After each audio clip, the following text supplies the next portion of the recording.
This is episode 81 of the 99 Forever podcast. I'm Eric Friesen, and my guests tonight are each making their sixth appearance on the podcast.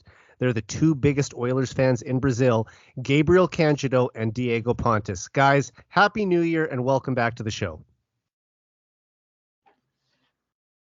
Oh, Eric, thanks a lot. Happy New Year for you as well, to Diego, to all your families. And for the sixth time, it's always been a pleasure to be here to talk about the Edmonton Oilers with you guys who have such a great knowledge, you have such a passion for this marvelous team. It's always a pleasure, and it will always be. All right, guys. Happy New Year for you all. Thanks for having me again and Gabriel. So it's always a pleasure to be talking Oilers with you guys, and I truly appreciate, the title of biggest Oilers fans in Brazil. but thank you once again, and for all the Oilers family all around the world, the ones who will listen to this podcast. So I hope you have a great time. So thanks for having us. Oh, of course. And it's always great to talk to you guys. And this is the first podcast we've done together since the Oilers' first round playoff series against the LA Kings last spring. So I'd just like to start by catching up with you a bit. Gabriel, I recently discovered that you have been hosting some live podcasts about the Oilers in Portuguese on Instagram with a couple other fans. And I think it's great to see that the number of Oilers fans in Brazil are just continuing to grow. Tell me, when did you start talking about the Oilers on Instagram Live, and how did you meet your co-hosts? Oh, it was a great idea that a lot of people that I met in my account on Twitter. Then we have like the WhatsApp group to talk about the Oilers in Portuguese, all with Brazilians who likes to watch hockey, and they are great fans of the Oilers. And then one of them had the idea to be on Instagram to talk about it, but like. It's not me who's running the account. I'm just like helping. I'm just advertising it. And they invited me once to talk about the team, to talk about the others as well in Portuguese. But I don't know if it was just one thing, if they will do it again and again, if they'll be invited again and again, and Diego and other people. But it's great. It's always great to see the hockey community and mainly the Oilers community in Brazil getting even bigger and bigger at each time. Oh, that's awesome, man. And although I can't speak Portuguese, I have watched a couple of your videos, and I've enjoyed the chat one time thanks to Google Translate. So I hope more Brazilian Oilers fans discover your show going forward, and I'll tune in whenever I can. Yeah, it's like when I created the Twitter account, it was mainly to discover another hockey fans, another Oilers fans. That's how I met you. That's how I met Diego. How I met a lot of other ones who just enjoy watching hockey. And the Oilers are getting like a lot of attention because of Connor McDavid, Leon Draisaitl. It's like a really, really good team. So it's always good to see the NHL, the hockey in general, and mostly the Oilers. Definitely. And Diego, you posted some great photos on Twitter back in November of your son Pedro's 8-month birthday with an Oilers-themed cake and decorations. First off, how did Pedro enjoy his birthday party? And second, you posted that photo right before the Oilers season turned around. So can we call Pedro the Oilers' new good luck charm? Yeah, he definitely is. I can say that. Our luck has changed for the better, since that picture came out. So, which is funny, by the way, because my wife came up with this idea. She said, why don't you make a Oilers party team birthday to Pedro? And I said, are you sure about that? Because we always decide together. And she said, that's fine for me. You love the Oilers, so you could have a birthday with him. And I loved the idea, so she prepared everything. Wow. That's funny because we still have a few posters on the wall, So since the birthday, I have never taken them out, So they're still on my wall there next to the other pictures I have in the main room. So every time Pedro sees the picture, he likes to, hit on the wall. He likes to look at the pictures because it's very colorful because of the Oilers jerseys. And Oh, one of those pictures, it's the orange uniform. So every time right. he sees it, he gets very excited. So I And think it's his first contact, with some very important colors for his future, I would say.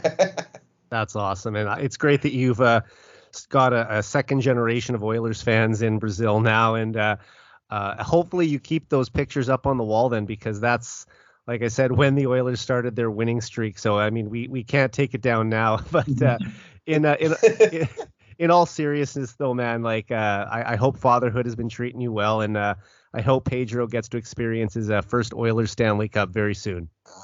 I hope he does, and I would love to be part of it. It's so funny. Every time we have to go out, he always looks at the posters and he gets excited for some reason. So I'm confident my kid Pedro is gonna become a very diehard Oilers fan. He just needs to get his that first that Oilers that's my jersey hope. soon. Yes, absolutely. We made one here. It's not official, but we did for the party, and he loved it. So he enjoyed it, including my guests here. They said, "Why are you coming up with an Oilers birthday party?" And I said, "My wife gave me this idea, and I love it. So my kid is gonna love it too." Well, I got a Wayne Gretzky jersey for my very first birthday. So that my dad sort of started me becoming a Gretzky fan, which obviously led to me becoming an Oilers fan. So hopefully that'll have the same effect on your son. Okay, that's my best hope. All right, let's dive into some hockey talk now. And the Edmonton Oilers couldn't have asked for a better start to 2024. Connor McDavid recorded 5 primary points, including his 900th career NHL point in a 5-2 win over the Philadelphia Flyers at Rogers Place on Tuesday night. It was his 10th career 5-point game, and McDavid also became the 5th fastest player in NHL history to record 900 points, reaching the milestone in only 602 games. Diego, for McDavid to reach 900 points in 9 seasons just shows how dominant he's been since entering the league back in 2015-16, doesn't it? Yeah, yes, absolutely. McDavid is a machine, So how can you stop him? So he's already in his greatness. We are witnessing greatness, and these stats are so impressive. When I saw it, it got me very, you know, surprised, impressed, I would say.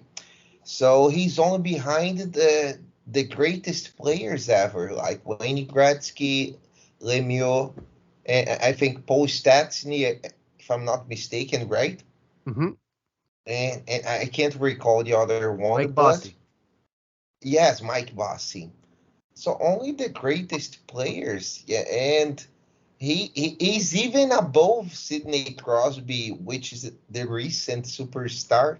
So how can you not be impressed? We are witnessing, and we are so lucky to have him playing for the Oilers. That there's no other word to say. We are lucky, we are blessed, and we hope all of these stats turn into a Stanley Cup. That's what he deserves. I'm very impressed. I Oh, have no other words to say. for sure. And Gabriel, McDavid has reached many milestones during his 9-year career with the Oilers. But in your opinion, is this one of his most impressive achievements in the NHL? I guess it's one of the most the better ones. Yet he still has a lot of ground to cover. He still has a lot of time to play. He's only 26. He'll be 27 in this month, I believe. Next And Saturday, a week from today, I just knew it was in January. the day before But my birthday.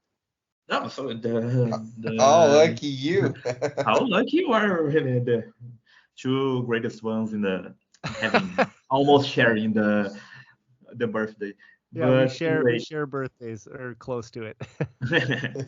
and but anyway, like it is every time that you think McDavid has reached his peak, he proves ourselves wrong. He does another thing that like amazes us. Before the game against the Ducks, I was thinking, oh, maybe he'll get the 2 points, I believe, who he needed to get 900, and he simply get us five in a ordinary night. Like you can never doubt McDavid. You can never think that he'll not reach any milestone. And as Diego said, a lot of just the names that he mentioned that already got to 900. That age can see the picture that McDavid is like one in a lifetime, one of the greatest ever players to play in the NHL, one of the great sports players to play in the world, to be honest. Oh, for sure. And when you look at the other names on this list, there's some of the greatest players to ever play the game, as Diego said. I mean, of course, Wayne Gretzky was the fastest, reaching the 900-point plateau in just 385 games, which is ridiculous. I mean, That's It's nuts. impossible That's to compare. nuts. no That's one can nuts. even touch that. Mario Lemieux did it in 463 games, which is also incredible. Mike Bossy in 582 and Peter Stastny in 599. All Hall of Famers, all played in the high-flying 1980s. But McDavid is far and away the fastest player this century to reach 900 points. The second fastest player, as we just mentioned before, is Sidney Crosby since 2000. And he needed an additional 75 games to hit 900 points than McDavid did, which means it took Crosby, who is one of the best players of all time, almost a full season more to reach the same milestone. And just like you said, Diego, like we are witnessing greatness every time he steps on the ice. There's no other way to say it. Connor McDavid is a player for the ages, possibly the most talented player the game has ever seen. Yes, and while you were talking, you were asking Gabriel about uh some other records that were impressive. I was just remembering the record that he scored 60 goals in a season. This is another impressive stat. It's another impressive record that McDavid broke. Oh, I mean, if you go besides, back and look at all of his 9 years in the NHL, sorry to cut you off there, Diego. If you go back and look at his entire career, each year yeah, has been filled with milestone after milestone, achievement yes, yes. after achievement, many NHL awards. It just he's had one of the most decorated careers in NHL history already, and he still Already. probably isn't even halfway through his career at this point. So we're so lucky to be able to watch this guy night in and night out play for our favorite team. Yes, yes, no doubt. And I hope, I don't know if this season he's gonna score more than 50 goals, or maybe he's gonna score less. It's on a pace for how many goals this season? 40, 42? Well, he got off Do to a you? slow start, and I mean the injury definitely played a part too. I believe right now, because he missed the 2 games, he's on pace for 36 goals as it is. But 36. there's Yes, still, I mean, we that's know that not bad. he definitely elevates his play in the second half of the Yeah, season. So it's very likely that yes, I have no doubt he'll score 40 again this year. And yes. when he just started to catch up with the league, like he was so behind the points if That's compared to right. the Yeah. whole league, but because of the injury and his slow start, when he started playing like Connor McDavid, he just started climbing. It's so fast. Like he was like in the seventh, 80th when the others weren't so having a good streak, and also when he was injured. And right now he is already the third in the NHL, and he's like 10 points, little more than With games Kucherov in and hand McDavid, too. if I'm You not know, mistaken. But he'll he's get there. played He'll get fewer. there. It's kind of Yeah, McDavid. It's the one that we Kucherov can and never doubt. McKinnon are ahead, but McDavid has played about 5 fewer games than both of Yeah. them. So give him those games, and I have no doubt he's going to catch up in the scoring race even further He's than going anybody. to surpass. He's going to surpass all of Yeah, them. and I the believe others it. have like the others always shines in the second half of of the season. So we can really bet that he will surpass both of them. For sure. At the moment, Nathan McKinnon is the leader, right? He's got 65 points. Yeah. He's the leader now. Yeah, I think so he might be one ahead of Kucherov. Yeah, one has ahead of 64, Kucherov. McDavid has 53. He's tied with Panarin, with Pasternak, which are great players, such as McKinnon and Kucherov. But Connor McDavid is Connor McDavid. You can always expect. I mean, if you just go by points per game average, Kucherov is at 1.64, McKinnon at 1.63, and McDavid at 1.61. So they're scoring at basically the same pace. It's just that Kucherov and McKinnon have played 6 and 7 more games respectively than he has. Yes. And even before that, McDavid wasn't 100% healthy when he was playing. So it was clear that he wasn't playing at his best. But now we can expect him to win another points race in the NHL. Yes, and since that slow start out of the gate with the injury, he's really turned it on. I believe he has, I'm just going to double check this, 43 points in his last 22 games. Yes. So, that's right. 2 points a game for over the past quarter of the season. So, that's what's allowed him to get back in the scoring race. McDavid has been so great in the past 9 seasons with the Oilers that these numbers are normal. You hear these numbers, it's Connor McDavid. Any other player would be, oh my God, that's amazing. But it's Connor McDavid, normal. Exactly. We've just become accustomed to his greatness. Yeah, exactly. And thanks to say that. Sorry, go ahead, Diego. No, I was going to say that we are so used to McDavid's standards. They're so high, Every time we see like he has 53 points, we would say, oh, that's not good enough. Not for McDavid, right? Well, do you remember last year? Fans would complain. Last year he had 90 points before the All-Star game. Yeah, which is an absurd. If you have 90 points in a full season, that's considered elite, like top of the league type scoring. And he was able to do that in half a season, basically. So that's the type of production that we've just become accustomed to with him. Exactly. His standards are on another level. Yeah, and right now, like he has like a really amazing first line with like Hyman and Ryan Nugent-Hopkins. It was really great, but a lot of the years he didn't have a lot of partners that played so well besides him. And he's gotten the best out of his line mates, though. He turned Patrick Maroon, who was a fourth line forward on the Anaheim Ducks, into a 27 goal scorer. Yeah, no, he's just amazing. Does not care who is his line mates. Like he can always have these amazing stats out of the world. And right now, with Hyman and Nugent-Hopkins playing at their best with McDavid, we can only expect the best. For sure. Yeah. And thanks to his 5-point outing to kick off 2024, number 97 is now just 97 points away from reaching 1,000 in his NHL career. So with 47 games remaining, do you think McDavid will hit the 1,000-point mark this season, Gabriel? Well, we can never doubt McDavid. We can never. He would have to score more than 2 points per game. But as I said, that last game he scored 5. It was seemed like a normal game, and he just scored 5 against the Ducks.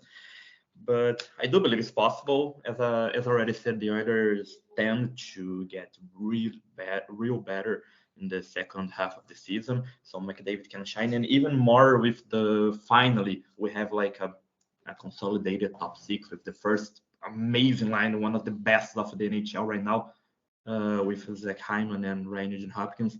The second line as well, it's been great with Ryan McLeod and Warren Fogle being great line mates to Leon Draisaitl. But yeah, I do believe he can reach 1,000 points. It will be hard. It will be tough, even for McDavid standards, but we can never doubt Connor McDavid. Right, and we will talk more about those lines later in the show. But Diego, do you think McDavid will hit 1,000 points before the season is over? I will never bet against McDavid, guys. I will never bet against him. If he scored 90 points before the All-Star game, like you said, Eric, last season, he can absolutely do that. He can prove to everyone that he's the best. Not that he has to do that. He doesn't have to prove anything anymore, but he will. And I'm pretty sure he will. I'm confident he will, guys. He will. Like I said, there will be one day McDavid will score 192 points. That was your prediction from back in 2021. I said, and I will stick to my word, because I believe in him. But I would say, guys, that McDavid will score 1,000 points this season. He will do that. Look, last game, like Gabriel said, against Anaheim, Fogle had 5 points. McDavid on the next game said, "All right, I'm gonna do the same." So I don't want to warn Fogle, bragging about himself that he scored 5 points. I can do that too. So he did. That's nuts, guys. I love that he's happy for his teammates when they do well too, though. That's one of the things that makes him a great captain as well. I know, but you're joking. But that's good. It's good to have internal competition to push each other. That's how good teams get better. And I mean, it's definitely going to be difficult, no question about it, even for the best player in the world. But the fact that we even think it's possible for McDavid to put up 97 points in 47 games just shows the offensive dominance that we've come to expect from him. And I want to give credit to my friend Brian Swain, who's been on this podcast 5 times as well. And he found this stat the other night. The fewest number of games McDavid has ever needed to get 97 points was 48 from March 6th to November 20th, 2021. So he has scored at this pace before. And I mean, he'd need to slightly improve upon the best 47 game stretch of his entire career to do it. But considering that, as we said, he takes his game up a few notches down the stretch, I'll say he hits 1,000 points in April. It's probably going to take a few more big games like we just saw against the Flyers. Now, he's already had 2 5-point games this season, and he's had 2 other 4-point games. So that's the kind of point production we're going to need him to have against some of the probably weaker teams in the league that come through, like if they play San Jose again, or they have 2 games against Chicago this month. If you can have some pretty productive nights against those teams, then it makes up for the odd game where you only get a point, or maybe you don't even get a point at all. So I think that he definitely has a strong shot of doing it, and I am predicting he will. But like I said, there will have to be probably a couple more 4 and 5 point games mixed in there to make it happen. Yeah, but if there is one guy who is capable of doing that, first of all, a great stat. I didn't know that he has already been at this pace to get to 1,000. And before I continue, I want to correct myself. I said that McDavid scored 5 points against the Ducks. It was against the Flyers, which is even more. Fogel who had it against the Ducks. So. Yeah, Fogel got against the Ducks. We've had so many 5-point games lately where they're getting mixed up. Yeah, that's one of the best problems that the team can have, best confusion they can have lately. But just sorry, I changed the name of the teams. But anyway, it's great to see that McDavid has already been at this amazing pace. But it's good to see that his focus is not like to get to those milestones. It's good. I think he thinks about it every single game. But his goal right now is just to win games, no matter if he scores 5, 10 points or 0, and eventually get to the bigger prize that is the Stanley Cup that he's been searching for so long. And we know, despite being the best player in the world, he's very humble, doesn't like to talk about himself. He'd much rather talk about his teammates or how the team is playing. But he also knows that the best way he can help his team is by putting up points. So it's not that he doesn't chase it for the personal accolade. He wants to put up as many points as he can because he wants to win.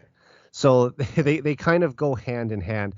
And just knowing that where the Oilers are in the standings and how they've had to dig themselves out of a hole to get back in the playoff race. He even said it today in his interview after the morning skate that the Oilers still had a lot of work to do and that this team is headed in the right direction, but they are far from done getting back to where they want to be. So I do expect that he will just continue to take his game up from here. Yeah, for sure. I agree. And for sure, and I said like when the Oilers weren't in this good streak that the best possible time that the Oilers have to find difficulties and solve them and work on it was right now. It was in the beginning of the season. Like the team could like improve, the team could get everything at this place and get better, because if something like that happens just before the playoff start or at the end of the season, it would be tough to get around it. But it's never good to see the team struggles. But the best possible time to do it and to solve everything, it was right now in the beginning of the season. And I'm also planning to attend the final home game of the season at Rogers Place on April 15th.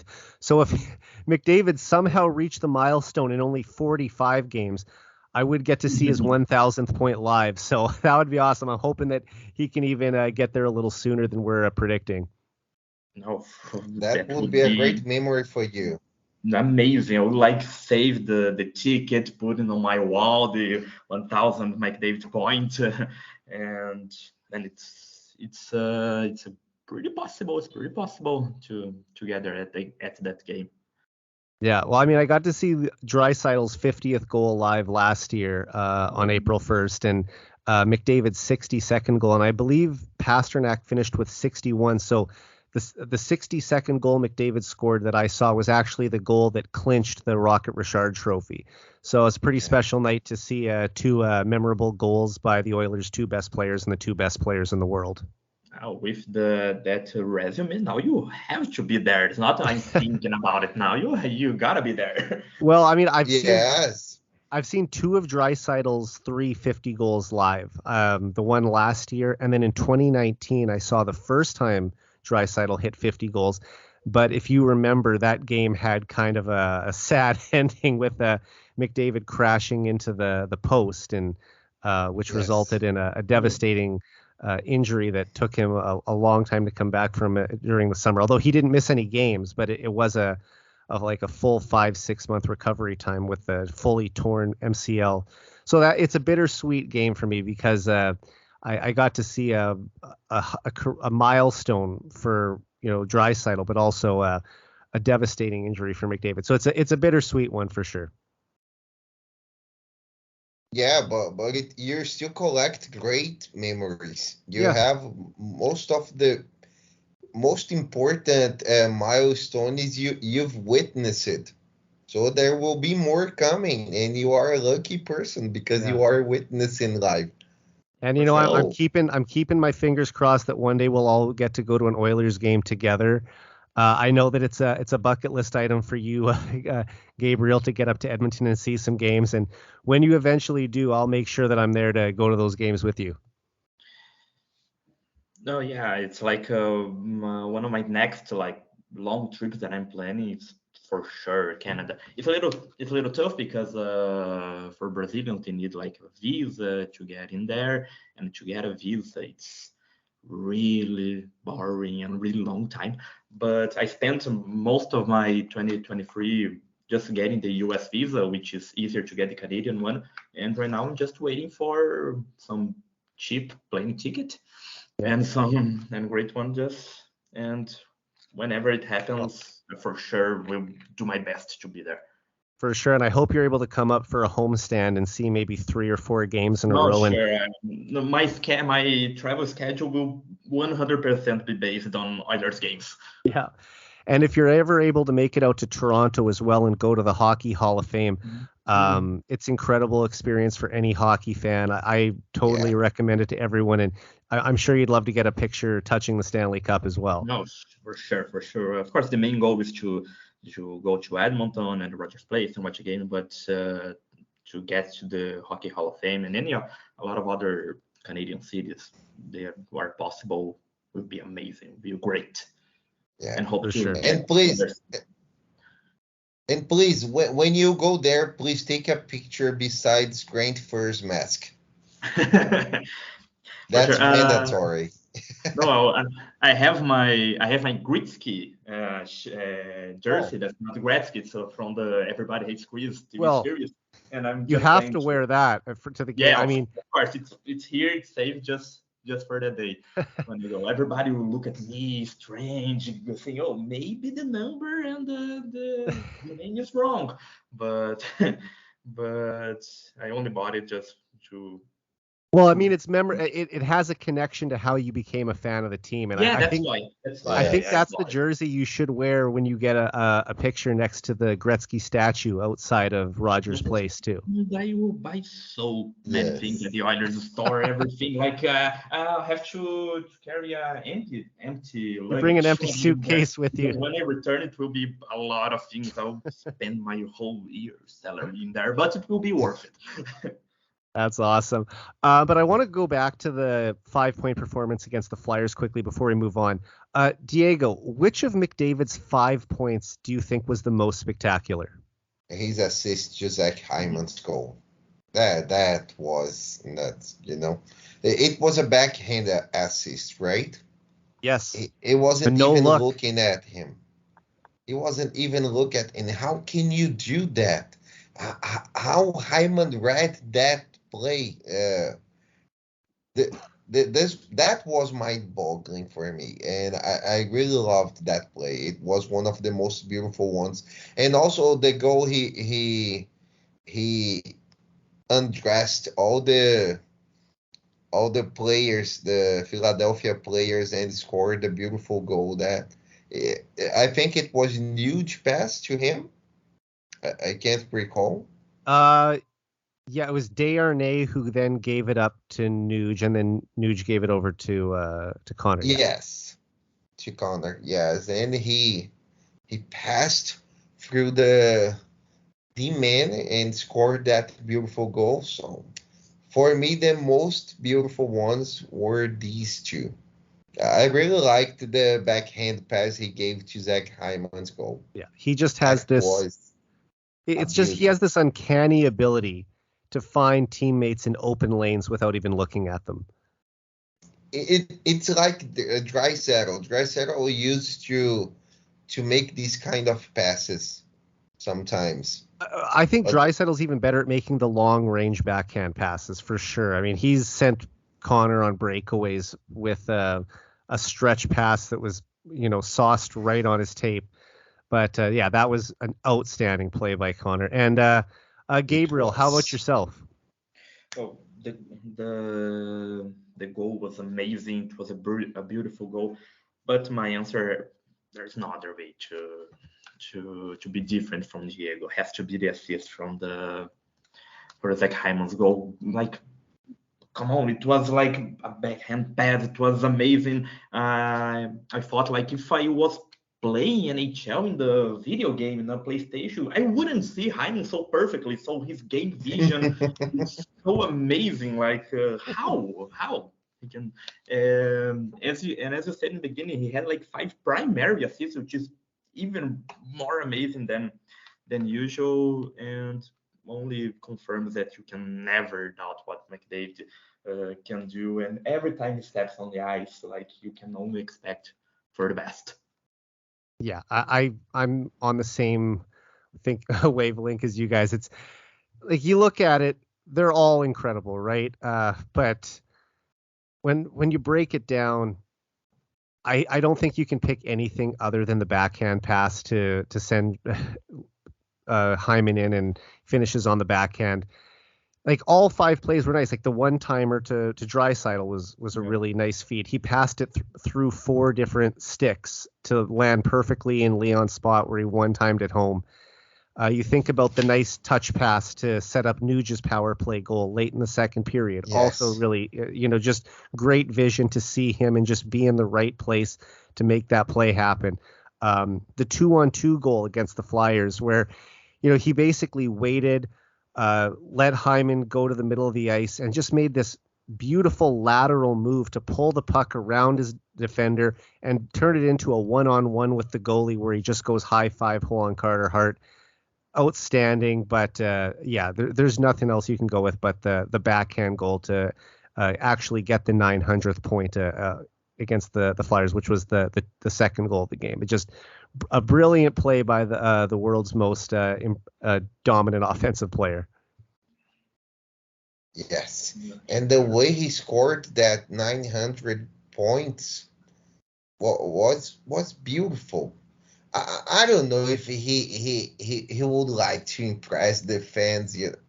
I don't know, but sometimes I have this feeling he would like to do something beautiful for them. Oh, I mean, of course, I think did. when I've talked to fans from the 1980s, there's a guy who's been on my podcast several times before, Bruce McCurdy, who watched Wayne Gretzky all through his prime as a season ticket holder for the Oilers. And he said that the Oilers always wanted to put on a show at home and that they would try to, have their best offensive performances in front of the home fans. So, I think they definitely they want to win first and foremost, but if they can win in style, that's even better. And did you guys actually see the video of McDavid's post-game interview on the ice? That was like our eyes like shine when he says something like that he always wants to do it in Edmonton to the Oilers fans. Like it was perfect with 5 primary points. He's reaching 900, but that interview was like the cherry on the cake. Like it was so great for the Oilers fans to see. Yeah, and I don't have the exact quote in front of me, but I believe he said, it's a big number, hitting 900.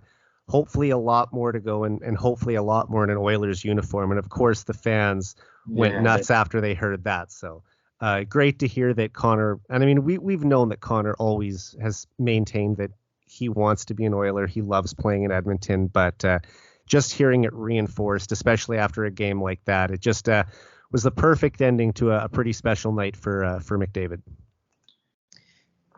It reminded me. Go ahead, Gabriel.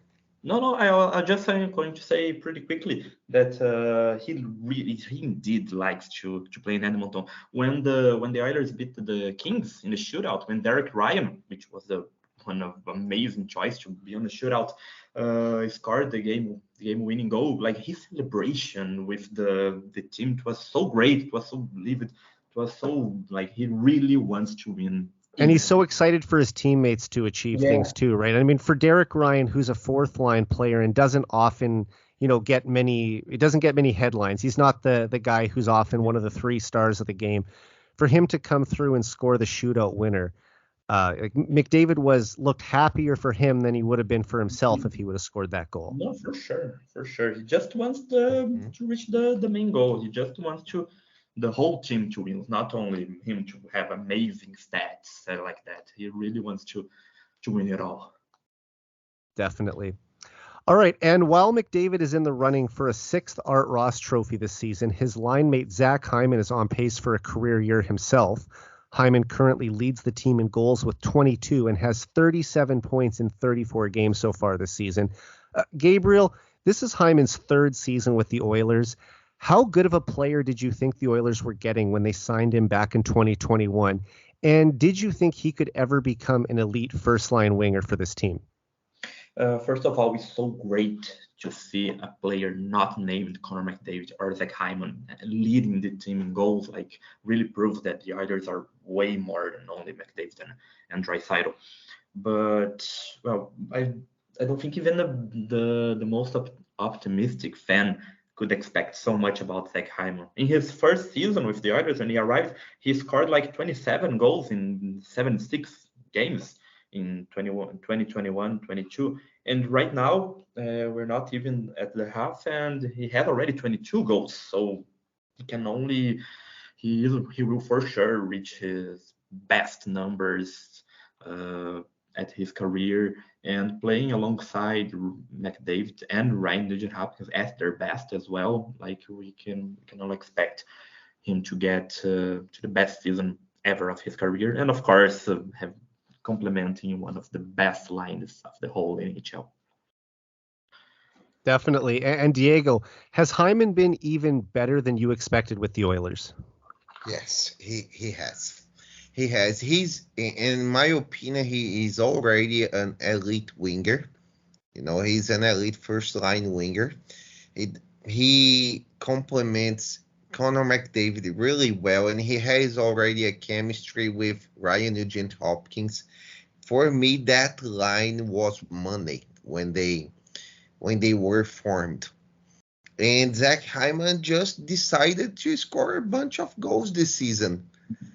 Yeah, I don't know if he had that in him before, but I've always seen him as a complementary winger, not someone who would like score so many goals, maybe 20, 25. That would be great Well, his already, career but high in Toronto was 21. He had 21 twice, and now he's already yes. sitting at 22 goals. So, I mean, it just shows you the level that he's taken his game to since coming to Edmonton. Yeah, he took to another level and he's on a pace for 52 goals. I would say that he would score. He would score 55 goals. I think he can. He's able. No, he's able, no, but he's capable of scoring 55 goals this season. If I had to make a bet, if I had to guess the number of goals, I would say 55 goals, which would be a record. And I believe Ryan Nugent-Hopkins will score 100 points again, because he's on a line that scores a lot of goals. I think it's the best line in hockey nowadays, right? Oh, So without a doubt. Yeah. there is 100% of chance that Hyman will score more than 50 goals. And in my opinion, guys, he should be the all-star. No, for sure, for And I sure. want to ask you both more about this in a bit, but just when you look at it overall, I mean, Hyman has to be considered one of the best free agent signings the Oilers have ever had. I mean, since coming to Edmonton, as you said, he scored 27 goals and 54 points in his first season as an Oiler, Gabriel. And then, I mean, even if he would have just stayed at that level, I'm pretty sure the Oilers front office would have been thrilled with the signing. But he followed that up with 36 goals and 83 points last season. And I don't think many Oilers fans saw an 80-point season coming from him when they signed that deal 3 years ago. And this year now he's on pace for 88 points in 81 games because he missed one game with an illness in November. But more impressively, he's on pace for, like you said, Diego, 52 goals. And that would make him the first Oilers winger to score 50 goals in a single season since Yari Curry in 1986-87. So, Wow. Diego, you already called it. You said he's going to score 50 goals this year. So, Gabriel, I'm just going to go to you next. How many goals do you predict Hyman will finish with this season? I will predict that he will reach the 50 goal line, and as you said, like, it was so amazing to see Zach Hyman play each season better and better than the last one. But to give it a number, Diego said 55, I believe. I'll be more conservative and say, I don't know, 52, I believe. But he gets to 50. And imagine in the beginning of the season, if anyone said, oh, I think Zach Hyman will score 50 goals, I'll say that, no way, I don't think so. And right now it's pretty possible. Like, he got these amazing numbers when the Oilers were struggling, like, were in a bad way. He kept scoring. Imagine right now, when the Oilers are playing great, with the second half of the season playing some weaker teams, with finally McDavid, a healthy McDavid alongside him, like, he can indeed score 50 goals, even more. Yeah, definitely. And when they signed him, we thought this was going to be a winger that was coming in that would help the team. And I think a reasonable expectation was that getting to play top line minutes with McDavid, that he would probably be a 25 goal, maybe 60 point guy, because I don't know if it was even a lock that he was going to be on the power play. You'd think that when you're paying him that much money that he would get the opportunity, But this was a guy who was coming in, like we said, in the summer of 2021, and just has continued to elevate his game since he got here. And, before the season, I predicted Hyman would score 35 goals on my season preview podcast. And even that would be tremendous value for a $5.5 million cap hit. But after scoring 15 goals in the first 22 games this season, including a couple hat tricks, I thought Hyman was a lock for 40. And really last season, if you remember, he had 6 goals that were disallowed. So if those 6 goals come back, he would have finished with 42 actually last season. But now that we're closing in on the halfway point of this year, and he's still on this torrid pace, I really think he's going to score 50 goals this year. At age 31, he's emerged as one of the team's top goal scorers. He can also score goals in a variety of ways. He can either beat a goalie with a backhand up top. He can fire a wrist shot past them. He's great at finding loose pucks in the crease and burying those. But he's also on the hottest line in the NHL. He plays on the most lethal power play in NHL history. And he has the luxury of playing alongside the best player in the world for most of the time he's on the ice. And since I have McDavid putting up 90 assists this season, that just further makes me believe that Hyman will score 50 goals because I think he's going to be the guy finishing a lot of those plays. Yeah, he will. I still believe he's going to score 55 goals.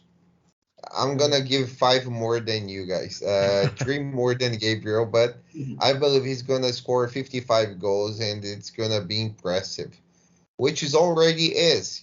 He's on a great pace, but 55, it's not out of hand. I think it's doable. Well, if you remember last year, the Oilers had 2 50-goal scorers, and they were the first teammates to each score 50. Those, of course, being McDavid and Draisaitl, the first since Jaromir Jagr and Mario Lemieux back in 1995-96. Do you see another Oilers player getting 50 this year? Do you think Draisaitl will get there as well? Yeah, Go ahead, Gabriel. No, I was just going to say that everybody would bet that McDavid or Draisaitl would be there, but to see Hyman being the main choice was so great. And it was great as well that right now Eric says the first time that I hear the word power play in the whole podcast, like it's so good to be so powerful on the power play, but yet like the Oilers are playing so great on 5-on-5, and that's such an amazing improvement from last season. But I don't know. Right now, Draisaitl has 18 goals, I believe. Right now, yeah. It's 18 goals. I was going to check. He can get there as well as playing the power play, and mostly because right now the second line of Draisaitl is playing so great with McLeod and Fogle. And Draisaitl had a bit of a slow stretch too, but he's picked it up a lot lately. Sure. I think does he have 6 goals in his last 7 games, I believe. So, he's starting to pick it up the offense as well too. And but yeah, there's a real chance that Hyman will lead the team in goals this year. And for any player to lead the Oilers in goals on a team that has Connor McDavid and Leon Draisaitl, that's a very impressive feat. Yeah, and Draisaitl had like so many line-mates, different line-mates. Like he played with Connor Brown, with Evander Kane, with Matthias Janmark, with like Hyman as well. And it's like really, really recent that they really like found 2 of the best wingers for Draisaitl. So right now, as I said with Connor McDavid, it's like Hyman, the same thing with Draisaitl. The second half being easier, the Oilers always being better. Draisaitl, of course, can get there, but it's so great to see a team with Leon Draisaitl and Connor McDavid, and neither of them being the leader in goals. Definitely. And just before we move on, McDavid was recently named to the 2024 NHL All-Star Game, where he will serve as a team captain. It will be his 7th NHL All-Star Game, and Draisaitl will likely get voted in as well. But Gabriel, do you think we'll see Hyman playing his first NHL All-Star Game in his hometown of Toronto this year too? I think all the Oilers nation will be at their best to send Zach Hyman to the All-Star Game. Like, it was obvious that Connor McDavid was going to be the Oilers choice to be there. And Draisaitl deserves it so much. And even Ryan Nugent-Hopkins, Evan Bouchard as well, but the one that deserves the most right now in the Oilers is Zach Hyman, for sure.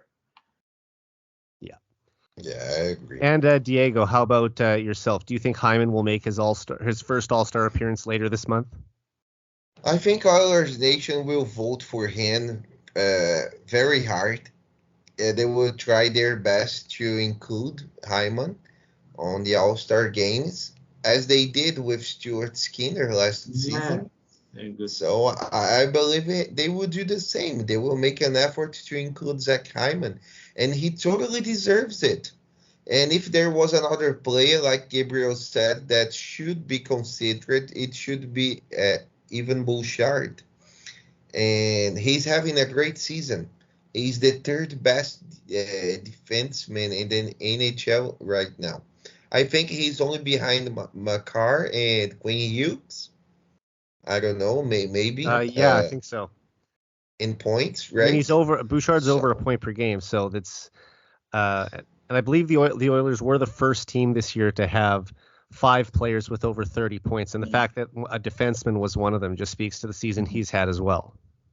It is impressive. His line, his pairing with Ekholm has been amazing for us this season, and that's what we needed. Yeah. I think, in my opinion, we're just one defenseman away from having a very strong roster to compete for the cup. They already have, but maybe one extra defenseman would help them lots. Yeah. And going back to the All-Star stuff, I think Zach Hyman should be considered. It would be great for him. It would be great for us as Oilers fans to witness such a big season from him. And he should be rewarded with this opportunity to play an All-Star game. So I think he deserves, and he has earned it, considering these games that he has played so far. Yeah, I mean, totally in his train now. For sure. Like he really should have been named an All-Star last year. And if it wasn't for the rule that every team had to have a representative, then he would have made it on merit. But this year, he's even more deserving of it. And since this might be his only chance to have the All-Star experience and the fact that it's in his hometown, I really hope the fans vote him in. So, keep voting Oil Country. Let's get Hyman there. And, I think it would be a career highlight for him to be a part of this game. Like, McDavid and Draisaitl will have plenty of chances to go to this. But, Hyman is now in his 30s. He's never had the chance to experience the All-Star weekend. So I'm really hoping that he gets to do that. Yeah, it would be a great story for him, right? Imagine how grateful he would be. And he would be grateful for the Oilers fans. It would create even a stronger bond. He's a fan favorite in Oil Country for sure. He is. One of the best free agent signings ever. So we should cherish this moment with him this season, and he should be rewarded with this opportunity. Yeah, I don't think he regrets his decision to come to Edmonton a single day. Not at all. It's probably been the best career move he ever made. All right, so while the trio of Connor McDavid, Zach Hyman, and Ryan Nugent-Hopkins have been the most productive top line in the NHL this season, Leon Draisaitl, Warren Foegele, and Ryan McLeod have been among the best second lines in the league as of late, too. And since they were put together, the trio has outscored the opposition 9-3 at 5-on-5. Diego, do you think McLeod and Foegele should be Draisaitl's wingers for the rest of the season, or will we see different wingers on Draisaitl's line down the stretch and into the playoffs? My opinion might be unpopular, but I would move Foegele to the third line because he has better chemistry with Derek Ryan, so they work really well together, and I would move up Evander Kane to the second line again because Draisaitl needs a finisher. He needs a sniper, and Evander Kane is this person, is this player. I don't know if Evander Kane has been going through an injury. So I've heard reports that he's been nagging an injury, a growing injury, if I'm not mistaken. And maybe that's the reason why he's playing with easier opponents. But my opinion, I think we should bring back McLeod, or not McLeod, because McLeod works well with Draisaitl, but we should move down Fogel and maybe give a chance to Holloway on the second line. It's my opinion that that's what I believe it would work best, with the Oilers. Maybe we should keep Holloway on the third line, move up Werner Kane to the second line, and maybe McLeod could play right wing. I don't know. It's just a guess. I think it would work better because I really think that Fogel has some chemistry with Ryan. And last playoffs, they played on the same line. They played really well. They were very strong. And I think the Oilers need a very strong third line, to contain the attack from other teams. Yeah. But I really love this line. And Gabriel, do you see Fogel and McLeod potentially being long-term wingers for Draisaitl, or do you think he'll have a new set of wingers in March and April? Well, in my opinion, I would keep the line as the old saying says, like if it ain't broke, don't fix it. But at the short term, it's great. It's really amazing that they are really suppressing all of the expectations being with Draisaitl. And I don't know. I think the Chris Nablash will keep playing them when it's working. And the team has other priorities, such as finding a second goalie to head into the playoffs and the end of the season, as well finding another defenseman for the top four. But I don't know. I want to believe that they will keep playing great until the end of the season. And if the team makes a move, I do believe they will prioritize a new goalie and a new defenseman. That's a great point by you too. I mean, just the fact that these two wingers have found success with Draisaitl sort of changes the Oilers' plans going into the trade deadline. Yeah, I see a lot of names for top six wingers that can play with Draisaitl, such as Jake Guentzel from the Penguins, and even he was rumored to be, potentially someone the Oilers would be interested in. But I saw that recently. I mean, it'd be great to add a former 30-goal scorer like that. But I do agree with you. Like if the Oilers are getting production from their own internal players, then they can try to maybe solve, like you said, getting a defenseman or goalie, or now that Ryan McLeod's moved to the wing, maybe even a third line center, because if they're just going to keep him there where he seems to be having success, then you'd probably like to add someone in that spot and move Derek Ryan back down to the fourth line, because I think for the Oilers to go on a deep run, you probably don't want Ryan playing that high in the lineup. No, for sure. And we got a city team with Dylan Holloway, which will return to the Oilers soon, and even Sam Gagner, that he was 100%. He can't get back into the lineup because they don't want to change a winning lineup. Yeah, but Chris Nablash tonight said that he wants him to practice a little more because the team is playing so great that he doesn't want to change anything. Dylan Holloway's healthy too, and they sent him down to Bakersfield on a conditioning stint. But when he comes back up, where does he fit in the lineup now? So there's going to have to be roster decisions made down the road. But the fact that the Oilers are getting healthy and they're still winning, that's a good problem to have.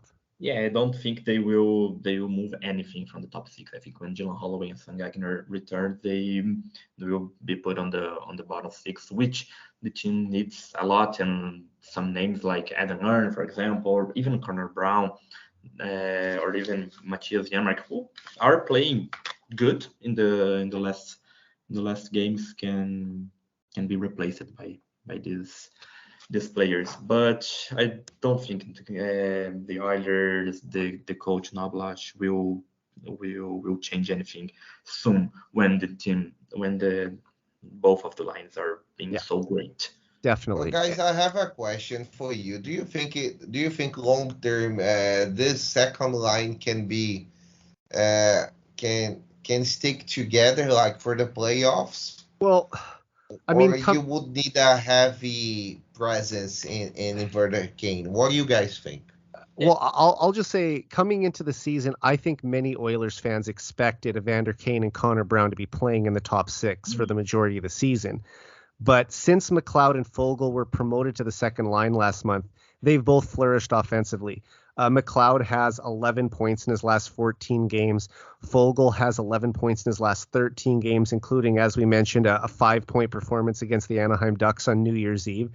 And over the past few weeks, we've started to see this line develop some real chemistry. And with Draisaitl down the middle, that's a big, fast second line that can produce offense at even strength. And you just look at most of the goals in the NHL getting scored. Most of them are from around the net, and that's where this line is having success. So I wouldn't even think about changing the lineup as long as the team keeps winning and as long as that line keeps scoring. But I do agree with something you said before, Diego. I think that we will see Evander Kane back in the top six at some point this season. He's a big game player. He also brings a physical presence. And if you're going up against Vegas or LA in the first round, I mean, he's a player that you're going to want to have in an important role. And I just don't think he's going to be permanently on the third line. We have to remember he still has, 14 goals this season. So even though he's been kind of hot and cold, it's only a matter of time before he breaks out and has a 2-goal game or a hat trick. Yeah, it all depends on how the team will get to the end of the season. Like, I don't expect them to be the second line to be this great. Like, until the end, it would be nice to see. But Wonderkin has to be 100% healthy, of course, to be back. He is like a great presence on the playoffs. But if him and Connor Brown weren't playing like in a top No, six they didn't make the most of their opportunity, and McLeod and Foegele have. Like, McLeod is not used to playing with a player of Draisaitl's caliber, and that's had an impact on him. I think also moving to the wing has given him less defensive responsibilities than he had when he was playing center. So he's a little more free to create offense. He's getting to play with one of the best players in the world. And for Foegele, like, same thing for him. He's coming up to a second line, which is higher in the lineup than he's used to playing. And we've seen in the past that Foegele has the ability to contribute offensively. It's more flashes of it. Like, he's not a guy who's done it consistently, but there'll be a stretch where he'll get 3 goals in 5 games, and then he won't score again for 10 games. But just getting to play with Draisaitl consistently has been big for both of them. Yeah, just have to check, like, the Draisaitl stats were so great with both of them as his wingers compared to how Evander Kane and Connor Brown were of them. But as I said, everything can change. Right now it's working. Right now it's great. I hope it keeps like that until the end of the season. But we never know. It's really good to have Evander Kane in the third line ready to raise up in the lineup. And I want to shout out to the coach, Chris Nablash, that his first response when the Oilers started kind of losing again, they had like a 3-game losing streak. He didn't put McDavid and Draisaitl That's together. true. At the first response, he found McLeod and Foegele, didn't break the first line, which was really great. And now look how great they are playing in the top 6. Yeah, I mean, that's just a coach who has a feel for his team and saw an opportunity to elevate 2 players, and they made the most of their opportunity. Yes. I agree. And Chris Nowak has been a positive surprise for all the fans who were complaining about the dismissal of Woodcroft. So he has proved he knows how to coach the team. He knows what works best, and he's not afraid of making moves in order to improve the team. Yeah, and I as know he we all has love done. Jay Woodcroft too, and I mean I was disappointed to see him go as well, but you have to just compliment Chris Knobloch on what he's been able to do in this short time. I mean, this is a guy who's come in. Yes. He's worked for this opportunity, 18 years of coaching at different Yes. levels at the junior and minor pro level before getting a chance in the NHL. And so far his coaching career is off to a great start. There were some people who were saying they fired the coach with the highest points percentage in Oilers history, and now they've replaced him with a guy who even has a higher points percentage.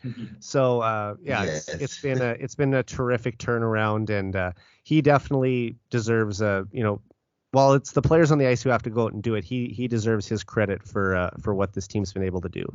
And for him to put the team back on track, like when it was like one of the biggest mess of a management, like in years, like with the losing streak and him going out and Jay Woodcroft going out of the team, it was so great. Even with all this tough environment, he really believed in the players. He really put everything back Yeah. to what all the fans expected, and we can see right now how the Oilers are great with being on the second long winning streak, and they can even get to a playoff spot tonight.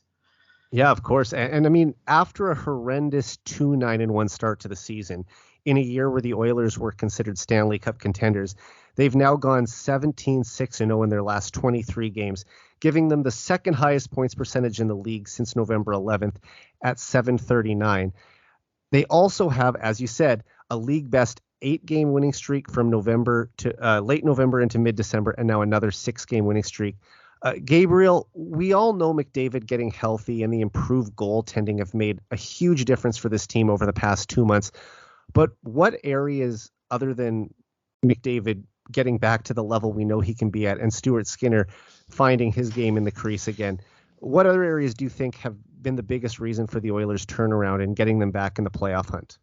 Yeah, I just want to start to saying that of course it's great to have healthy McDavid playing on our team, but the main reason that the Oilers are indeed playing great right now is the improvement of Stuart Skinner, and the Oilers still need a second goalie, of course, but because Stuart Skinner is playing like long stretch of games, but the main reason the Oilers are playing great right now is the improvement of him, and of course the defense as well. When they changed the coach of Jay Woodcroft, they also brought Paul Coffey, and a lot of fans, including myself, were had a lot of doubts of how Paul Coffey would work, how Paul Coffey earned that spot, but he has been proven to be like a great presence in the Oilers locker room. Like the defense is playing so great. Even players who had some struggles like Cody Ceci and Vincent Desjardins are playing good for the team. I still believe that the Oilers can find a replacement for Cody Ceci, can find some partner for Darnell Nurse and improve even more. But the defense and the goalie are the main reasons. Of course, as well, the team playing great on 5-on-5 as well, having the so much production from the offensive lines and being one of the greatest 5-on-5 teams on the NHL right now. And I'll say it again, it's great that we are not talking about the power play as much. Last season we talked about the Oilers are the best in power play, power play, power play. Right now we have a good team to play on 5-on-5 and to add the penalty kill as well. And the penalty kill on the special teams, being focused on penalty kill is so great. Like a lot of areas the Oilers improve it, but can yet improve even more. For sure. And Diego, what do you think? Where has this team turned it around that is so different from earlier this season when they were struggling? Penalty kill. It's one of the biggest reasons. Penalty kill, and of course, Gabriel said the hiring of Paul Coffey, Mark Stewart as well. I think he had some effect, on this Oilers turnaround season, and also the improvement of Stuart Skinner, which was extremely important for this team's success. we were needing a solid goaltending above 900%, and we got it. We've got that. This is one of the most important, if not the most important, change that the Oilers needed. And now we are just one win away of tying the same number of wins of the LA Kings. Can you imagine? Yeah. So I mean, when you look at it, they've so really turned their impressive. season around as much quicker than we even thought. When they were 7 games under 500 in mid-November. I mean, some people thought that the Oilers weren't going to make the playoffs this year. Did you guys at any point think that their playoff hopes were dashed for the year? I didn't believe the Oilers would recover from this season after this disastrous beginning. I said many times, I posted, it's over. So they're not going to make the playoffs, but they surprised me, and thankfully they turned the season around. Now I'm a happy fan again. I I can think live in everyone in oil peace. country's been a lot happier over the past 2 months. And Gabriel, for you, at any point did you think that the Oilers have dug themselves too big of a hole to climb back into a playoff spot? For me, the bottom point was when the team lost to the San Jose San Sharks Jose and were Sharks. tied in points with the last. That was the game that cost Jay Woodcroft his job. Yeah. And then when I saw Jay Woodcroft like getting fired, I said, "Oh, well, he's not the problem." Like, of course, Chris Novalash is a great coach. It was the best replacement that the Oilers could have, but I don't know. Like, I lost the faith in the management. I knew how can you doubt that McDavid, Draisaitl, Hyman, Nuge can all be this bad? Like, to have a team like that and be almost in the last place of the NHL, something's really wrong with the team. And I mean, injuries definitely hurt. Not just McDavid, but let's not forget Ryan McLeod and Matthias Ekholm both missed training camp as well. So when you have 3 key players like McDavid, McLeod, Ekholm, all injured to start the year, plus your goaltending, we can't sugarcoat it. Jack Campbell had a terrible start to the year. Yeah. All these things kind of culminated in one of the worst starts to the season in Oilers history, but even worse than some of the decade of darkness years. But it's you knew that this team was better than their record and that they were going to come out of it. The only thing that some fans questioned was, even if they do turn it around, is it too little too late? Yeah, and as I said, like the penalty kill improvement was great. It was really necessary. The defense, the team playing great on 5-on-5, but the goalies were the path that the others could have. Like, at one point, like, Skinner and Campbell were the 2 worst goalies in save percentage and goals allowed in the whole NHL. Like, if you have one in a team that's already pretty bad, you have a lot of problems. Having 2 of them, like, you can score 10 goals, but if you suffer 11, nothing would change. And I know that the thing about Campbell is tough. Like, he unfortunately didn't live up to the contract in Edmonton, and it's probably likely that he's played his last game here, which is it's tough for the guy because he seems like such a likable person, and it's a shame that it didn't work out. But for Stuart Skinner, we have to remember last season was his rookie year in the NHL. He hasn't even played 100 games in the league yet. And yes, he did falter in the playoffs a little bit. Maybe that was him getting overworked down the stretch because they couldn't trust Jack Campbell to play. But coming into this year, sometimes players have a sophomore slump. And he had a tough start to the year. The whole team really had a tough start to the year. Now they're coming out of it. He's been a lot better as of late. You look at where he ranks in the league. Like we said, since this winning streak and getting back on track started, he's been one of the top goalies. That still doesn't mean that the Oilers think their goaltending problems are solved. As we've talked about, they should still be trying to find either a 1B goalie with Skinner as the 1A who can, kind of spell him off and give him a game or 2 off every now and then, because if you just run him into the ground and play him 55 games this year, you don't want to have him burnt out come playoff time again. Yeah, it was never the main goal to have Skinner as the first goalie and playing this amount of games. Like And we have Calvin like Pickard's been respectable yeah, too. Kevin But Pickard like you, is doing great. I But sorry, can I go ahead? all I was gonna say is, would you trust him to start a playoff game if Skinner was Yeah, hurt? of course. Like Calvin Pickard is great right now, but we know that he can be the answer long term. He's a Even third goalie. That's like he's an organization number 3 goaltender. yeah, I would like to see Yes. like even Olivia Rodriguez getting some games, like He's been some. great in the minors He's been this year. great Like in the NHL. He Yes. had some tough games lately, but like he has been so great. And it would be great. It would be good to see him getting a shot in the NHL. But we know we don't trust like Pickard and Rodriguez, I think they do which need has to never give played the Rodrigo a NHL. look this year. I really think they have to at least see what they have in him, because you have to remember, this is now his 4th year in the AHL, which is the final year that you can send goaltenders down without clearing waivers. So next year, Yes. if he doesn't make the team next year, he has to pass through waivers. Mhm. And it would be terrible for the Oilers to have spent all this time developing a prospect goaltender and have him just picked off waivers by, say, the San Jose Sharks or Chicago Blackhawks or anyone who's at the bottom of the league looking for a cheap goalie to bring in. So I really hope that they know what they have in him, and that could also make them or address their off-season plans, I should say, that they maybe if they like what they see, then they could potentially run a Skinner Rodrigue tandem, or carry a third goalie if they're not comfortable having 2 young goaltenders next season. But they definitely should at least explore the option of bringing Rodrigue up for a game or two and playing him against a weaker opponent where you think that he won't have as daunting of a time making his NHL debut.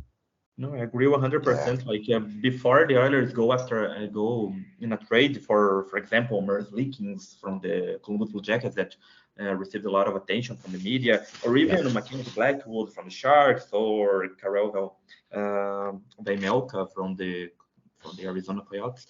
The team should let Rodriguez get some chances against a team that is in the bottom of the league. Like they have to let Rodriguez get a shot. As you said, like he will require waivers next season. So, and it would be kind of not expected to have Skinner and Rodriguez as a playoff lineup, but if it works, like was not expected to have Hyman scoring 50 goals. It was not expected to have McLeod and Fogel playing so great on the top six. Yeah, Yes. I still wouldn't want to I have agree. Rodrigue playing in a No, playoff game this year, but I would like yeah, to see him in a regular season game yeah, sure, later for in the sure. season against one of the weaker teams in the league when they have an easier opponent come to town. And just to give my thought on the areas of improvement, I mean I definitely agree with you guys that the penalty kill has been much improved. Also cutting down the odd man rushes. I don't know if you remember that it seemed like they were giving up 3 or 4 or even 5 2-on-1s or 3-on-2s early in the season a game, and they'd be ending up in the back of the Oilers net every night. They were giving up an odd man rush goal basically every game, and the Oilers are the type of team who's used to scoring those goals instead of ending up in their own net. But I mean, it's great to see more players chipping in offensively too. The Oilers had a couple big wins in Anaheim and San Jose last month, where McDavid only had 1 point in both victories. So it's great to see that there are other players contributing, and as we've also talked about, just sticking to the game plan and not immediately putting McDavid and Draisaitl back together when they fall behind. I love that Knobloch just doesn't panic and sticks with what the game plan was going into the night. The defensemen are also making more plays with the puck and not being afraid to make calculated risks. Like sometimes you're going to make a play and it gets turned over and comes back. But if you're just always going puck off the glass and out, you're just kind of missing the opportunity to like turn the puck the other way and get going, because the Oilers are a dangerous transition team. So if they can get the pucks Yes. up to the star I agree. forwards quickly, then that's going to make them a tougher team to play against. So you know that a guy like Evan Bouchard is comfortable making those plays, but we're starting to see Darnell Nurse, even Vinny Desharnais, having a little more confidence in themselves to make a play and try to get the puck out of their end and into the forwards' hands as quick as possible. So those are some big areas. And I'm glad that you guys both also gave credit to Paul Coffey and Mark Stewart, because as we've talked about, some of these defensive areas where they've cleaned up, I think both of those men deserve a lot of credit for getting this team turned around and sort of fixing those issues. They do. Paul Coffey has adjusted the team's defense. It has helped lots. You know, who would have in their books Vinny Desharnais playing his best hockey of his life? You know, most of the fans, I'm not part of them, but they were ripping on him. I mean, They he's were a seventh. saying, At best, he's a number 6 defenseman. So expectation. yes, You're not going to expect him to put up a ton of points. Like this year, he has a goal and 4 it's true. assists in 35 games. And, that's kind of the pace that you'd expect from a guy like that. I'm glad I got to see his first NHL goal live at the Heritage Classic. What a great place to score your first goal. You're playing in front of It almost is. 60,000 fans in a football stadium. And to get to score in that way, I mean, that's a moment he'll never forget. So very cool for him to get his first goal there. But this is a guy who has exceeded expectations as a 7th round pick, making it to the league alone, playing 1 game. He's already exceeded expectations. And now that he's become, a valuable member of this team on the 3rd pairing, like you can't be any happier for the guy to see what he's done. He's a great guy, very humble. Yep. Willing to He's drop the always gloves smiling. too. Plays tough. Yeah, he likes to drop the gloves and fight. We need some physical presence in the back end, and I think he provides that. Of course, there are many very strong and I would say reliable defenders in the sense of sticking up for their teammates.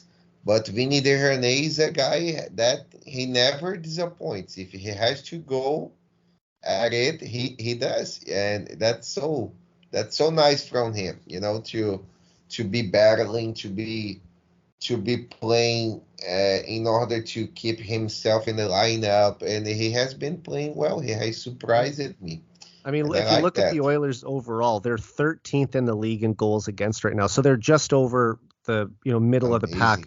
That's much better than we would have thought they'd be at this point, especially after how they started. I think Matthias Ekholm getting healthy and being sort of that defensive cover for Evan Bouchard has helped a lot, because we know that Bouchard's main skill is that he's able to create offense, and that's going to make him a big part of this team for years to come. But I think we also have to give credit to Darnell Nurse, although it might be one of his lower point years offensively. This might be his best year defensively in the NHL. What he's done, he's been excellent so far this season. I think he maybe doesn't get as much credit as he deserves. What do you think, Gabriel? No, of course, first of all, the line with Ekholm and Bouchard, it's pretty even better. One of the best pairings in the NHL. Everyone could expect, in the beginning of the season, the Oilers defense was it wasn't great, but right now the Oilers defense is one of the best. As I said, right now is the middle. And that's why a guy like Philip Broberg, terrible beginning. It's so great to see the defense playing great. Darnell Nurse is a guy who really, really deserves some recognition. He has been playing great. He's always remembered by his contract, every mistake that he has done, mostly last season. And the people always remembered about his big contract. Yeah, they'll talk about how he's overpaid, and I mean that's not really his fault. It was a situation where he had a big year going into the year before his contract, and yes, he did get overpaid, but they kicked that problem down the road too many times. And I mean, Evan Bouchard's going to make just as much money next year. I do believe Evan Bouchard was going to make more than Darnell Nurse at the end of the season. He was so great. He's one of the main pieces of one of the best power plays of the league. He's a 10 million defender. Yeah, he has improved so much in the defense. It was his weaker side because he was like a defender who could produce a lot of points. And imagine how Darnell Nurse could play with a player like Chris Tanev from the Flames alongside him. He would improve even way more than what he has been played with Cody Ceci, which is having a good season. The Oilers can improve, of course, in the top 4 defensive side, but we gotta say that mostly like Paul Coffey again. We gotta shout out to him that he and Knobloch and everything on the Oilers. Two very different defensemen, Paul Coffey and Chris Knobloch. I mean, Coffey's one of the greatest offensive defensemen in the history of the game. I think he's the one who's helping them transition the puck more and make more, plays. But Mark Stewart, definitely, he's penalty killed against some of these guys who are still in the league now, and is probably passing along some guidance of guys' tendencies and what you can do to take away the top attackers' chances. So seeing both of these guys have a more impactful role in the coaching decisions, that's it's been great for both of them. And I don't know if Paul Coffey ever envisioned his first NHL coaching job coming at age 62, but his former D partner Charlie Huddy had a 20+ year career coaching in the NHL after he retired as a player. So Coffey will be the better player of the two, no doubt. But Charlie Huddy, long career as a coach. So I'm sure he's proud of his buddy Paul Coffey for what he's been able to do behind the bench this season. And I wanted to quickly ask you now. So the Oilers are just 2 points back of the final wild card spot in the Western Conference.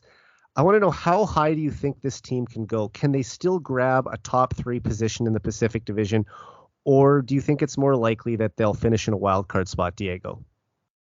I think they finish at second place in the Pacific. That's my opinion, my guess, because the way things are going for Vegas now at the moment, and I don't think LA will keep this pace for long term.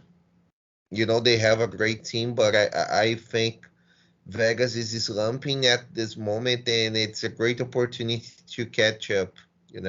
Yeah, they really have struggled after I think they were 11-0-1 to start the year, something like that, and they've been 10-13 in their last 23 games. Yes, and the Oilers are just three wins, from be tied with Vegas in number of wins, and they have 4 games in hand. Vegas has 39 games played already. So it would give the Oilers, if they win these games in hand, like 8 points, 48 points, 47 points, They would be just 2 points away from Vegas. I think they can still win the Pacific. It will depend on how the Canucks will keep playing. I think they're such a lucky team. They're very lucky, but they're also very solid. They've been solid. They have great goaltending, a very solid defense. Elias Peterson is playing lights out this year too. So, but I think it's possible to catch, and take the lead of the Pacific. But my bet is that they're going to finish second in the Pacific, and that's going to be awesome. At this moment, the Oilers have the best record. They hold the wild card spot in terms of points percentage. Right. Yes, and this team is on a mission. McDavid is on a mission. I don't think they want to look behind and get another loss. I think they're going to go on a long streak, maybe 10 wins straight. It would give us a great confidence, ahead of the season if they manage to win 10 straight. So the other teams would be very afraid of the Oilers. But I think they finish second in the Pacific. Yeah. That's a great prediction. Gabriel, where do you see the Oilers finishing in the standings this season? Well, I do see the Oilers not finishing the wild card.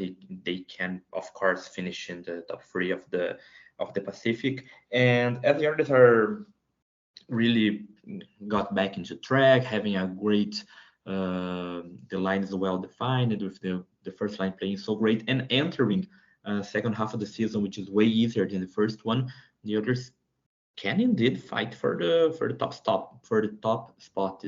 It's hard, it's way hard stuff, but the others can go there. And as Diego said, like Vegas is in a downfall right now. The others has to get there at this moment. But and I don't know, a team who wants to be champion cannot like be choosing opponents, stuff like that. But if we can avoid playing like the LA Kings in the first round for the third time in a row, I know that the Oilers had a great record of winning. I think I'd rather play them actually, probably out of anyone in the West that's currently in a playoff spot, though. Yeah, because like they know they can beat them. Last game against them that the Oilers won in the shootout, it was so stressful. It was like a regular season game. Imagine playing 7 games again with a team that will play with have the two previous playoff losses to the Oilers, who will get to the ice with more will to win than usual. But I don't know, the Vegas will of course not keep doing as bad as they are right now. The Vancouver Canucks are playing great, as we saw in the first game of the season. We already could see that they were going to have a great season. But I don't know, the others can go to the playoffs without being a wild card spot, and yes, in the top 3 of the Pacific. I want to say they will finish first, but if I ask me, the others will win every game and finish first. But I don't know. I think I will agree with Diego with that. They will finish second, and for sure being in the playoffs. But everything has to rely on a great goalie situation mostly. Like we have to find like a second goalie to get some weight off of Skinner's shoulders to head into the playoffs. And I don't know if you guys saw a tweet that I put out last week, but there's a site called Stat Guru or Power Rankings Guru, and they sort of rank the schedules that each team has remaining to see the quality of opponent or strength of schedule. And the Oilers had the 4th most difficult schedule in the NHL through the first 30-ish games of the season, and now have the 3rd easiest schedule from here on out. So they were able to make it through one of the toughest schedules of any team with still a 19-15-1 record. And actually, despite their terrible start to the year, the Oilers are actually in a better spot right now than they were in either of the previous 2 seasons. And the Oilers finished with 49 and 50 wins respectively in both of those years, which shows you like how strong of a second half team they've been. Now this year, like we said, 2 points out of a wild card spot as of right now with 35 games played. You look at the Canucks, 51 points leading the division, Vegas 49, LA 46. Like, yeah, Edmonton is roughly, 10 points behind those teams that are challenging for the division title. But with over half a season to go and a lighter schedule coming up, I think it's definitely possible that they work their way back into the top 3. And while I never thought that the Oilers would miss the playoffs this year, I did think that it would be tough for them to grab one of those top 3 spots back in mid-November. And ever since then, now it's started to look more and more like they might be able to chase down at least one of these teams. I think that if I had to bet on it right now, I would say Vegas still overtakes Vancouver for the top spot. Vancouver drops down to 2nd, and Edmonton passes LA and grabs the 3rd spot, which would make a first round matchup against the Canucks and Oilers. And other than the Calgary Flames, the Canucks are the Oilers' biggest rival. So that would be an intense series. And it'd be the first time these two teams have, it'd be the first time these two teams have played in the playoffs since 1992. So, over 30 years, which was very similar to when we had the first Battle of Alberta in the playoffs 2 years ago, which was the first one since 1991. So yeah, it's going to be a dogfight no matter who they play. The Western Conference is stronger this year than it's been in past years. You look at the teams that are currently in a playoff spot: Winnipeg, Colorado, Dallas, Vancouver, Vegas, LA. You're not going to get an easy opponent in the first round regardless of who you play. So even if the Oilers do end up in a wild card spot, it's not the end of the world, because I'm not convinced that one team is that much better than the other. Like, obviously, I mean, you might want to avoid Winnipeg, even though they did beat them earlier this year, because Connor Hellebuck is playing out of his mind in net. But Colorado's an elite team. Dallas is an elite team. I really still think that their best matchup would be LA. But if the Oilers do get into a top 3 spot, I think LA's the team they're knocking out. So I have a feeling right now, it's not like a hard prediction, but I think that Vancouver is the team that they might end up playing if they do secure that 3rd spot in the West. It would be like a war, Well, they got to get retribution too, right? I mean, they lost 3 games to the Canucks already this season. One in the season opener, which was a devastating loss. But I would love to see a revenge in the best way possible. Oh, sometimes Eric, Gabriel, I can't stand Canucks fans. I'm sorry, guys. I think there might be plenty of great Canuck fans around, but most of them that I know on Twitter, they are insufferable. I can't stand them. So it would be great to see them losing for us. It's a rivalry. I've seen Oilers Canucks games live, and when you go to Edmonton, the Canucks fans are always there, either at the arena or around town earlier that day, and you can tell that there's a fierce rivalry there. It's not 2 teams that like each other very much. So it would be great to beat them in the playoffs, and they play one more time later this season. So I think getting a win over them in the regular season would also give them a little bit of confidence going into the playoffs, just to know that, or remember again that they can beat this team. So that's something I'm hoping for. And just to wrap up tonight, we're about to close out the show. The Oilers are hosting the Ottawa Senators on Hockey Night in Canada in less than an hour now, and will be looking to extend their winning streak to 7 games. It would be their second 7-game winning streak of the season, which I think very few people would have predicted back in early November that we would be saying that. And a victory, as also I think you mentioned earlier, Diego, would move them into a tie for a wild card spot, but the Oilers also have the tiebreaker. So I just want to get a quick score prediction from you guys tonight. Gabriel, you can go first. I will say the Oilers will win. The Senators finally get into the wild card in the playoff spot, and the score will be the Oilers 6 and the Senators will score 2. And I can predict that there will be a first goal, but for Cody Ceci tonight. Not everybody is expecting a Connor Brown first goal, which would be great. But I will predict a little more that Cody Ceci will score. I would love that, Gabriel. That'd be great. Like, I want to see Connor Brown score first so badly. Like, I think when he scores the first one, he'll get, as I said with Skinner, like a lot of weight off his shoulder. But that'll get the ball rolling for sure. He needs to get that. But yeah, like you said about Cody Ceci, he hasn't scored since game 2 of last regular season. So it's been since October 2022. I'm very hopeful that he gets going. Let's not forget, he actually scored the series winning goal against the LA Kings in the first round back in 2022. Amazing. And then McDavid scored an amazing goal to wrap up the things 2-0. But it would be so great to see him getting some confidence, and as we said a lot about Connor Brown, if he scores a goal, it would be great as well for him. And he's in a good streak coming from the Oilers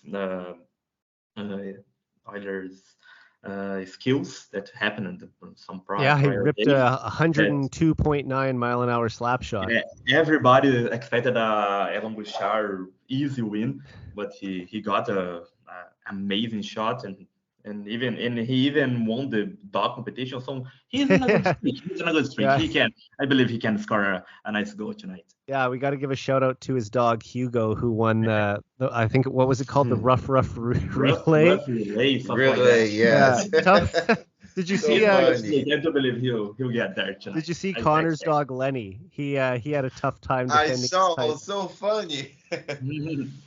Yeah, he just pissed out. He said, "Okay, I'm not gonna do this again." I already won once. I will let someone. But that does show, fastest player in the world also has the fastest dog on the team. So I mean, he had the title last year.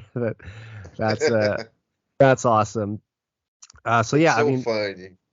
and sorry, just go ahead. Gabriel, or Diego, your prediction for tonight?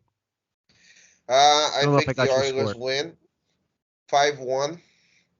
And I agree with my friend Gabriel. I'm hopeful for a Cody CC go because it would be awesome to see him scoring against his former team. And also he has a hard shot. Who would ever imagine that Cody CC of all people won the hardest shot? So would never imagine that. I would love to see those kind of shots against Corpusalo today, and maybe one of them might go in. So it would be very cool for him. And why not? Connor Brown scores a goal tonight too.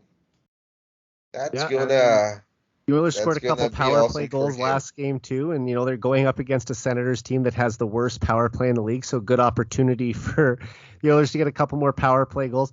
I'll say McDavid gets a Yes, 4-point game tonight too. I think they're going to win 4 point. 7-2.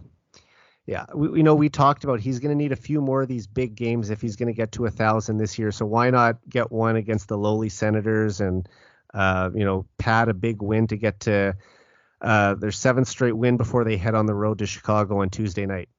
Yeah, Yeah, I it do believe sounds fair. McDavid will have like a lights out game in the next one against the Blackhawks. That the Blackhawks are now without Connor McDavid, Yeah, I mean Lino. That's with all the respect to the Blackhawks, but it's a pretty weak team who they are going they're to. already a weak team So even McDavid with can Bedard. shine as well, and of course there he can like put some points Yeah. to his path to the They actually 1,000. play the Now, Blackhawks twice this month and a team like the Blue Jackets later this month too. So there are going to be some opportunities for them to pad the stats a little bit.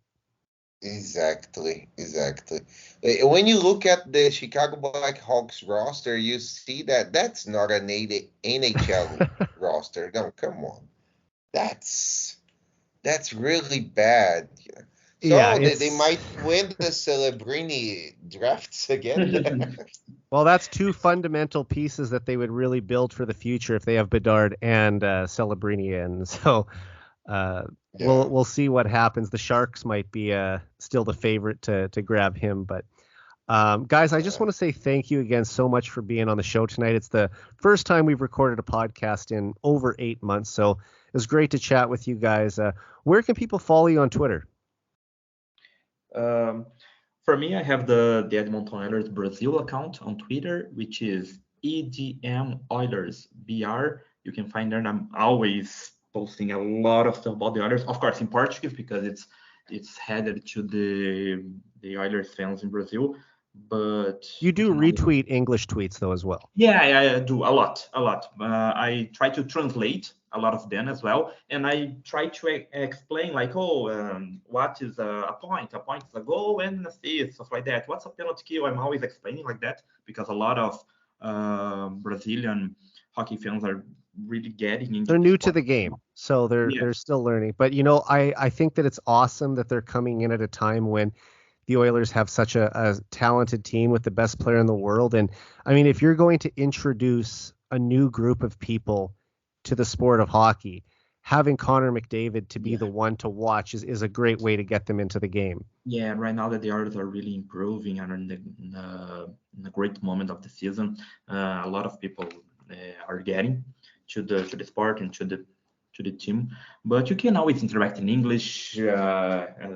That I'll happily answer, happily interact with a fan anywhere around the world. For sure. And Diego, where can they find you? Guys, you can find me on Twitter by the name only Diego, but you can type there and at Diego PR Barros. If you type that, you will find me. Okay, and I mostly interact in English with my followers, but I also speak Portuguese. And if you want to interact with me in Portuguese, that would be very welcoming. So I would love to do that with you. And please, guys, if you have any questions related to the Oilers or the hockey in general, I would love to be part of it. So if you want to interact with me, please give me a follow there and give a follow. I know that you guys are not asking for this, but give a follow to Gabriel and also you, Eric. Thank Oh, yeah. you. They And can. you can always get to us, like we are like Brazilian fans, so we don't have the opportunity to always be talking about hockey. So every time that Exactly. everyone interacts with us, it's always great, especially if they are like watching the game for some time, if they are in contact. And that's why I have to thank Eric a lot for giving us the opportunity to talk Oh, so my much about pleasure. the Oilers, because Exactly. it's so Exactly. great to talk with other people who really watch the game, who really are passionate fans such as you two. So I cannot appreciate even more to talk with you always. Yes. Oh, I And I would appreciate the like kind to words, add guys. up. Thank you. I would like to add up that you expanded our networking. Let's say that. Mhm.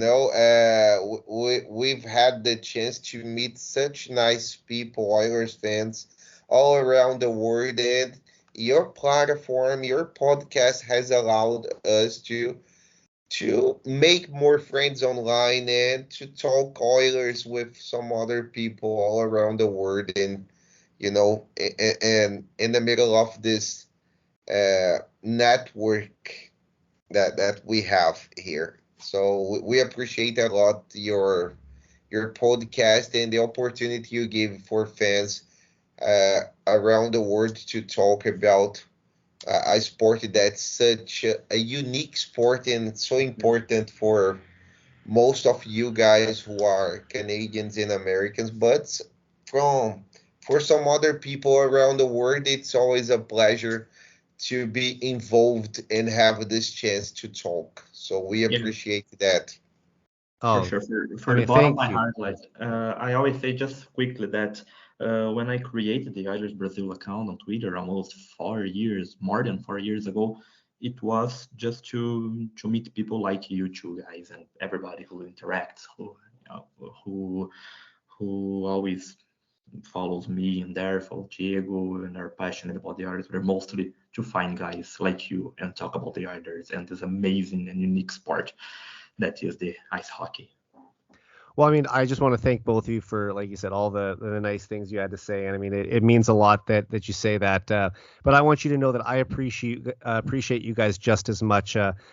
This is your sixth time on the podcast. That's tied for the most out of any guest I've had with my podcast partner here at the Heavy Hockey Network, Michael Hebert, who's also been on 6 times. But I mean, that just shows, how much I enjoy having you guys on. What two of my favorite people to talk Oilers hockey with, and we will definitely have many more episodes together in the future. Hopefully, at least one more this season. It'd be great to do another one in the playoffs once they clinch that playoff spot again. So thank you guys both again for everything and being a big part of the show and yeah, everything you had to say. It means a lot. As always, thank you. It's always been a pleasure for the first to this. That is the sixth one. It's an amazing milestone as well, and too many more to come. Yeah. Just like McDavid, you guys are setting milestones. Yeah. I'm trying to improve even more and more and more each time.